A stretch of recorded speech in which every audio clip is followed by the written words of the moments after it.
Querido amigo, hoje o nosso alvo, então, é estudarmos o capítulo 5 do livro dos Atos dos Apóstolos. Nós vamos considerar esse capítulo como uma unidade completa. E ao fazermos isso, nós vamos descobrir alguns traços que marcavam a evangelização da igreja primitiva. São princípios que devemos usar em nossa missão de evangelizar. Agora, essa unidade também, considerando esse capítulo como uma unidade, ela claramente se destaca nessa unidade algumas divisões. Até aqui, Lucas desenvolveu uma ênfase demonstrando a unidade da igreja. Veja você, por exemplo, em 1,14, a igreja estava unânime em oração.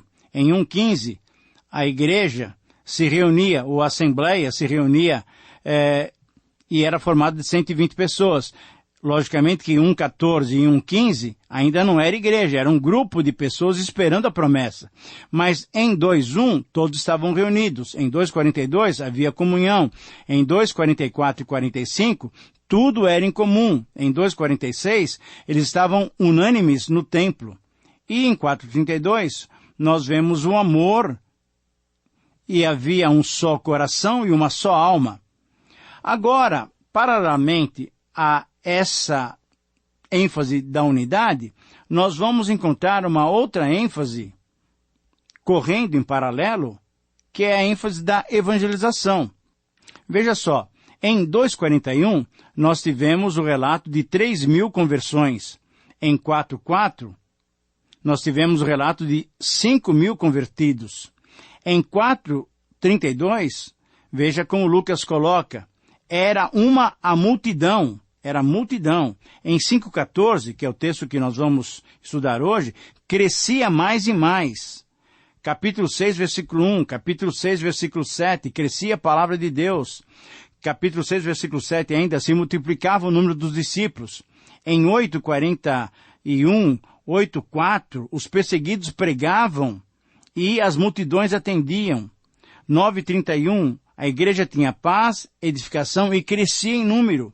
Em 11:21, a igreja também crescia. Ora, então, o que nós percebemos é que tanto há uma ênfase na questão da unidade e também há uma questão da ênfase, Lucas destaca também, como a igreja foi crescendo, como a igreja foi se expandindo, como a igreja foi evangelizando. O compromisso com Cristo era assumido na totalidade, mesmo que isso significasse sofrimento. Agora, será que não é isso exatamente que falta hoje à igreja? Assumir o sofrimento, porque o que nós temos visto é que nós desejamos cada vez mais as bênçãos. Agora, o Senhor Jesus entregou a sua vida por nós. Será que estamos dispostos a entregar a nossa vida por Ele? O evangelismo é a nossa missão constante. Não importa quantos já ganhamos. Essa não é a missão do pastor, mas é uma missão de todos nós. Por isso é que, em Atos 1,8, o Senhor Jesus que disse que todos nós seríamos testemunhas dele. O nosso problema é que assumimos um compromisso pela metade com Cristo. Todos os cristãos devem saber que a evangelização é a missão básica da Igreja de Jesus Cristo. Vamos então aprender nesse texto algumas características a respeito dessa evangelização. E eu queria que você anotasse então como título para esse texto os princípios fundamentais da evangelização. Eu repito, os princípios fundamentais da evangelização. Por isso, nós podemos colocar como a frase desafiadora, como a proposição do texto para nós, toda a igreja deve respeitar os princípios fundamentais da evangelização. Toda a igreja que quer assumir, que quer honrar o compromisso que ela tem com Cristo, deve respeitar os princípios fundamentais da evangelização. E nesse texto de hoje, então, nós vamos encontrar esses princípios fundamentais, essas características a respeito da evangelização. E para facilitar, talvez, a sua própria anotação aí, eu quero colocar esses princípios de forma que as palavras, todas elas começam com a letra P, para você ter facilidade de memorizar. Então, veja só, o primeiro princípio é o da pureza, capítulo 5, versículo 1 a 11. O segundo princípio é o princípio do poder, capítulo 5, versículo 12 a 16. Depois nós temos também um princípio da perseguição. A evangelização atrai perseguição. E isso está nos versículos 17 a 27. Depois, o princípio da persistência, no capítulo 5, 28 a 32. E, finalmente, o quinto princípio é o princípio da produtividade, versículos 33 a 42. Vamos, então, iniciar olhando sobre esse princípio da pureza, dos versículos 1 a 11. Você sabe que nesse texto nós encontramos um detalhe muito interessante, que é a história de Ananias e Safira, muito conhecida por todos nós. O que nós percebemos nesse texto é que, se você quiser anotando aí, houve o quê? Um planejamento do pecado. Houve um comum acordo, um cuidado com os acordos que eles fizeram em comum, isso é, marido e mulher, tentando se mostrarem mais espirituais na própria comunidade. Houve concordância em não falar a verdade. Esse é o planejamento do pecado. Meia-verdade? Querido amigo, meia-verdade é mentira inteira.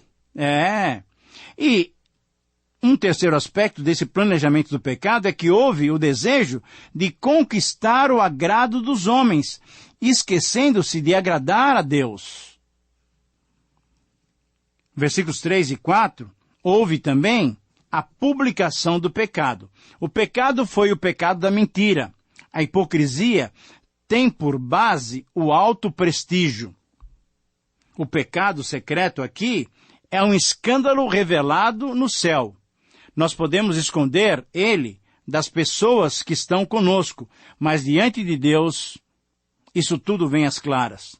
Satanás encheu o coração, mas ele só fez isso com a permissão desses que não eram cristãos comprometidos.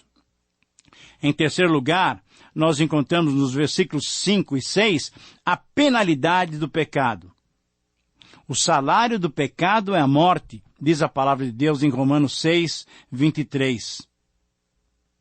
Deus não aceita o pecado na vida dos seus filhos. Nós somos templo do Espírito Santo, nós somos santos.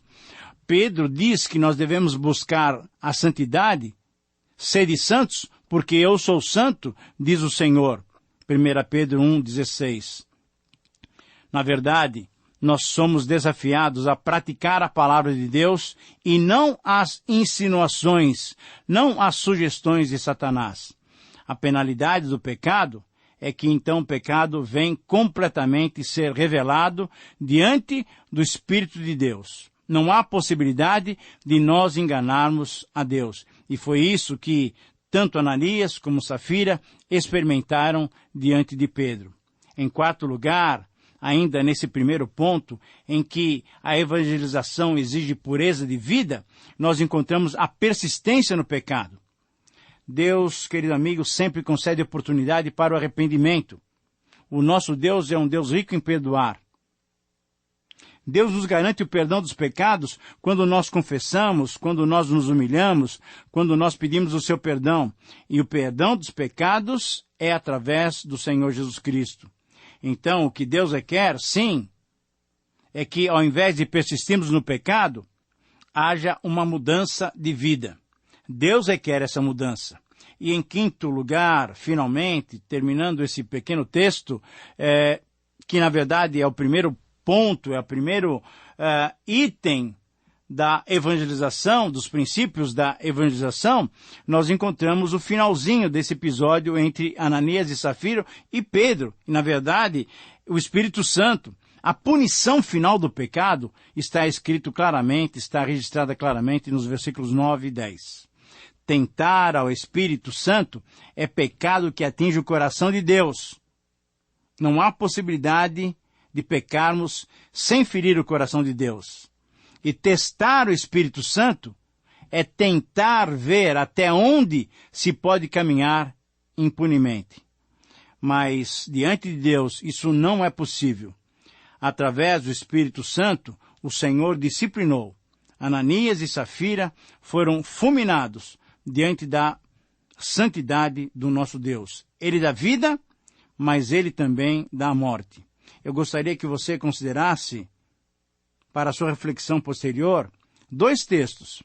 1 Coríntios 5:5 e 1 Coríntios 11:30. Esses 2 textos nos afirmam claramente que Deus disciplina, e muitas vezes disciplina até com a morte. Querido amigo, nos versículos 5 e versículo 11, nós concluímos esse primeiro ponto, esse primeiro princípio em que a evangelização exige pureza de vida. Versículos 5 e 11 diz assim: "E sobreveio grande temor a toda a igreja e a todos quantos ouviram desses acontecimentos." O temor que advém da ação contra o pecado nos ensina que Deus não se interessa pelo valor ou pela quantidade da nossa contribuição. Deus se interessa, sim, exclusivamente em que tenhamos vidas sinceras e autênticas com motivações coerentes com o Evangelho do Senhor Jesus Cristo. O segundo princípio é que a evangelização demonstra o poder. Versículos 12 a 16. O poder é a doação do próprio Deus. O poder é dado ao cristão purificado. O poder capacita-nos a testemunhar com ousadia. Vamos detalhar um pouco esses versículos 12 até 16 e vamos perceber esse princípio que é tão interessante, porque a evangelização, uma igreja pura que evangeliza no poder do Espírito Santo. É Deus quem dá esse poder para nós. O Senhor Jesus Cristo, em Mateus 28, 18 a 20, disse-nos que todo o poder fora dado a Ele. E esse poder agora, Ele disponibiliza para cada um de nós. O poder é dado ao cristão que é puro, para a glória de Deus. Quem recebe esse poder é aquele que está puro, que está limpo diante de Deus. Deus opera grandes coisas através de nós como seus instrumentos, mas Ele quer que eu e você nos apresentemos como instrumentos limpos e puros diante dEle. Esse poder de curar, de fazer milagres, de fazer maravilhas, era utilizado e deve ser utilizado para a glória de Deus na salvação de outras pessoas. Não para nos elevar a uma posição, não para que as pessoas olhem para nós. Esse poder é para glorificar o nome de Deus. Um terceiro aspecto desse poder da igreja que evangeliza no poder do Senhor é que o poder capacita-nos a falar com autoridade.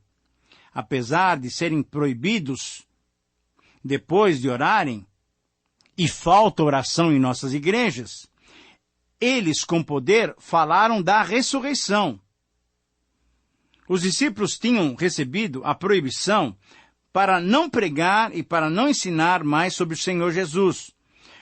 Tinham recebido a proibição para não falar sobre a ressurreição de Jesus, mas eles não podiam conter o poder que os fazia falar, que fazia fluir deles aquela mensagem. Você se lembra das passagens de João, capítulo 7, 36 e 37, que o Espírito Santo em nossas vidas é uma fonte a jorrar, não há possibilidade de impedir essa fonte de continuar jorrando. Por isso os discípulos continuaram proclamando a morte, a ressurreição do Senhor Jesus Cristo. Além deles não pararem de pregar, Deus achou por bem demonstrar através deles o seu poder. Deus usou essas manifestações para confirmar a palavra que dizia: Jesus é o Senhor. Imagine a situação.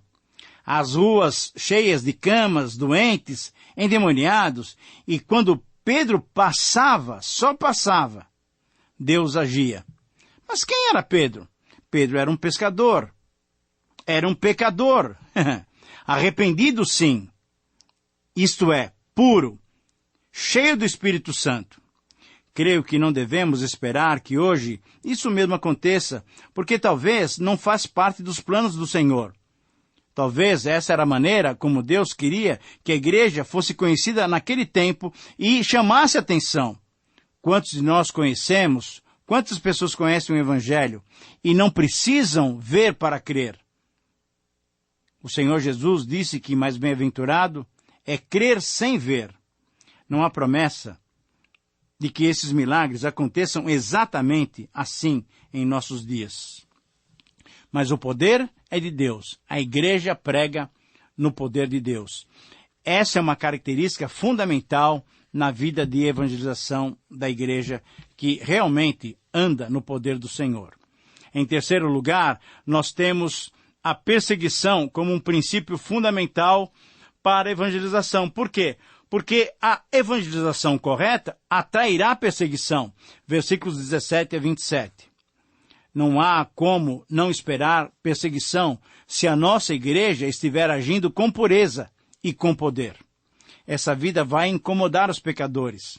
As pessoas não cristãs não gostam da vida que nós levamos. Nosso mundo é controlado por Satanás. Ele era Lúcifer, e quando ele caiu, levou consigo 1/3 dos anjos. Esse exército poderoso controla toda a raça humana, dos que estão sem Deus, logicamente, para provocar tudo o que for possível para impedir o avanço do reino. A perseguição começa por causa da inveja. O poder de Deus incomoda os que são apenas religiosos. O povo dava atenção à voz dos que demonstravam levar Deus a sério. A inveja, então, nascia no coração dos pecadores e, na prática, transformava-se em prisão. A perseguição dá oportunidade à liberação do poder de Deus. Nós temos que entender isso claramente. Reuniam-se no Sinédrio para julgá-los. Foram buscá-los sem violência. Mas o desejo real era de matar os apóstolos. O poder de Deus, manifestado através dos discípulos, era um poder que incomodava as autoridades. Deus mandou um anjo para libertá-los. Isso para provar para os saduceus, que não criam em anjos, que os anjos realmente existiam. A ordem era a seguinte: voltem ao templo e preguem. Essa ordem não parece ser absurda? Não. Deus sabe o que faz. Eles tinham pedido a intrepidez, a ousadia para proclamarem o nome do Senhor Jesus. Você deve se lembrar de 4:29 e 4:31. Então, Deus estava lhes dando exatamente essa possibilidade. Quando Deus age, com certeza, há perplexidade. Nada é compreensível. O Sinédrio se reuniu, mas não tinham mais presos. Esse é o nosso Deus. Mas uma nova prisão. E talvez no caminho, Pedro vai preparando uma outra mensagem. Talvez uma mensagem agora para pregar no Sinédrio. Ah, querido amigo, a perseguição faz parte da nossa vida cristã. Mas o quarto princípio é a persistência, versículos 28 a 32. E a persistência em obedecer a Deus e não aos homens é fundamental. Persistência em apresentar o que é fundamental, isso é, que Jesus morreu, que Jesus ressuscitou, que Jesus, através do arrependimento dos pecados, pode perdoar-nos, pode nos levar de volta a Deus. Persistência em depender do Espírito Santo. Esse é um princípio fundamental na evangelização. Nós devemos persistir em proclamar o Evangelho de Deus. E em quinto e último lugar, a evangelização tem um outro princípio. A evangelização tem o princípio da produtividade. Versículos 33 a 42. Algumas vidas permaneceram e ainda hoje permanecerão endurecidas. Mas a evangelização produzirá também vidas alegres e obedientes, apesar das circunstâncias difíceis. A evangelização comprovará a sua produtividade, porque produzirá vidas salvas. O Evangelho de Cristo é o Evangelho que transforma as vidas das pessoas. Nós precisamos resgatar esses princípios para que possamos evangelizar corretamente.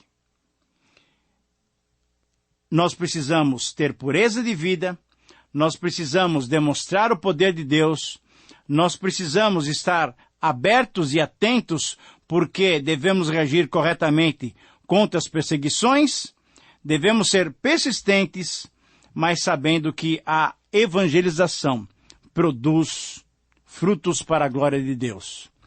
Querido amigo, estamos chegando ao final de mais um programa e nós somos gratos a Deus, porque é uma mensagem que nos desafia a ter uma vida correta diante de Deus. Será que temos assumido realmente um compromisso com Cristo? Queremos cumprir nossa missão eficientemente? Desejamos ver as nossas igrejas, as nossas comunidades crescer constantemente? Apliquemos então essas características estudadas, dependendo da ação do Espírito Santo. Eu sou grato a você pela sua companhia, pela sua sintonia, e eu espero em Deus que Deus lhe capacite a aplicar essas verdades à sua vida e à vida da sua comunidade. Eu agradeço a Deus também, porque Ele tem nos dado condições de interpretar corretamente e de expor a palavra de Deus para cada um de vocês. Muito obrigado pela sua companhia, pela sua sintonia. Lembre-se de escrever para nós, por carta, por e-mail ou até mandando um recado no Orkut. Para nós, o seu retorno, você sabe, é muito importante. Que o Senhor te abençoe. Um grande abraço.